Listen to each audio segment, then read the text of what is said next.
చిల్కా రోటీ.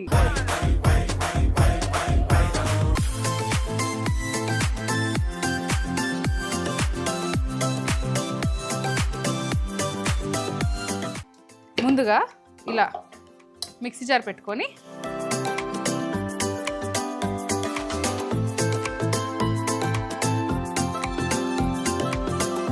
ఆరు నుంచి 7 గంటలు నానబెట్టుకున్న బియ్యం,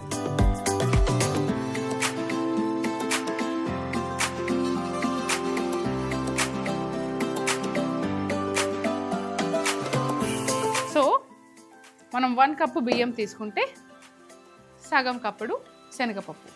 సో శనగపప్పు కూడా నానబెట్టుకున్నదే.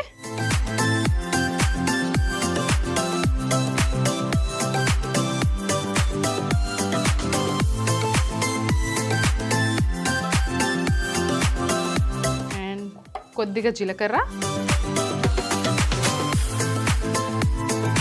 కొద్దిగా సాల్ట్.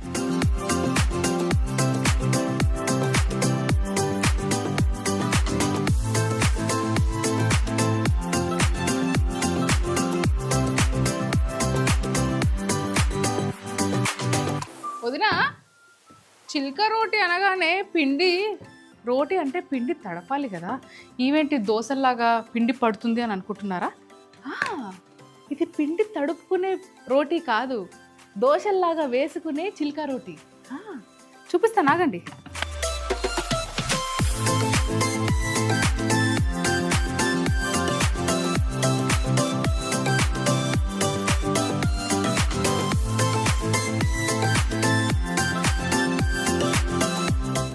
సో ఇప్పుడు మనం చేసుకున్న ఈ పిండిని బౌల్లో వేసుకుందాం.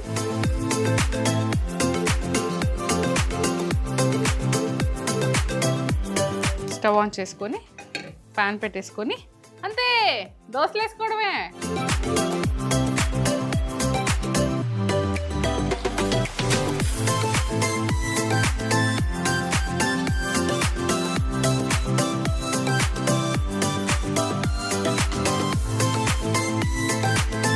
అండ్ ఇది ఎలా అంటే వదినా, ఇప్పుడు మనము దోశలు వేసుకుంటాం కదా, సో కొన్నిసార్లు దోశలు 2 వైపులు కాలుస్తాము, కొన్నిసార్లు జస్ట్ కింద బేస్ ఒక్కటే కాలుస్తాం. దీనికి ఏంటంటే 2 సైడ్లు కాలవాలి.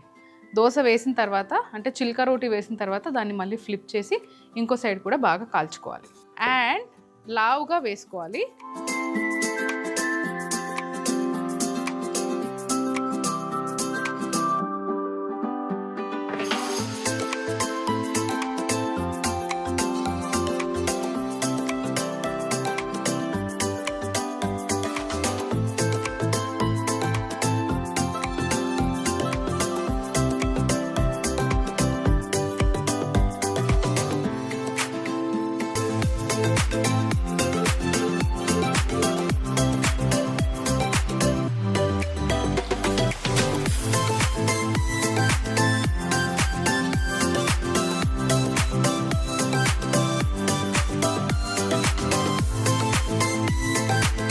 చిల్కా రోటీ మనం రైస్తో చేస్తాం కాబట్టి పెనం ఎప్పుడైనా సరే హై ఫ్లేమ్లోనే ఉండాలి.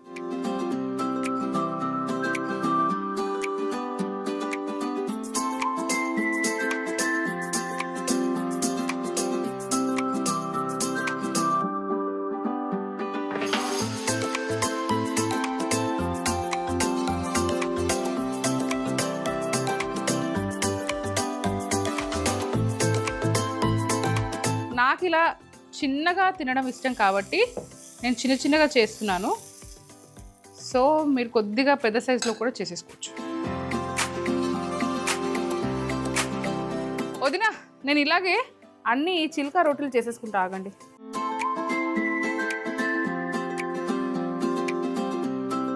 వదినా, వేడి వేడి చిల్కా రోటీ రెడీ.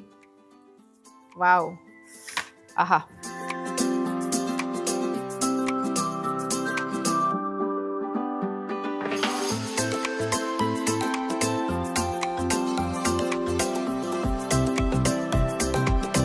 చిల్కా రోటీ చేసుకునే విధానం. ముందుగా 6 నుంచి 7 గంటల వరకు నానబెట్టిన బియ్యాన్ని మిక్సీ జార్లో వేసి, అలానే నానబెట్టుకున్న శనగపప్పు, జీలకర్ర, సాల్ట్ వేసి మిక్సీ పట్టి పిండిని బౌల్లో వేసి ప్యాన్లో చూపిస్తున్న విధంగా వేసుకొని కాల్చుకుంటే చిల్కా రోటీ రెడీ.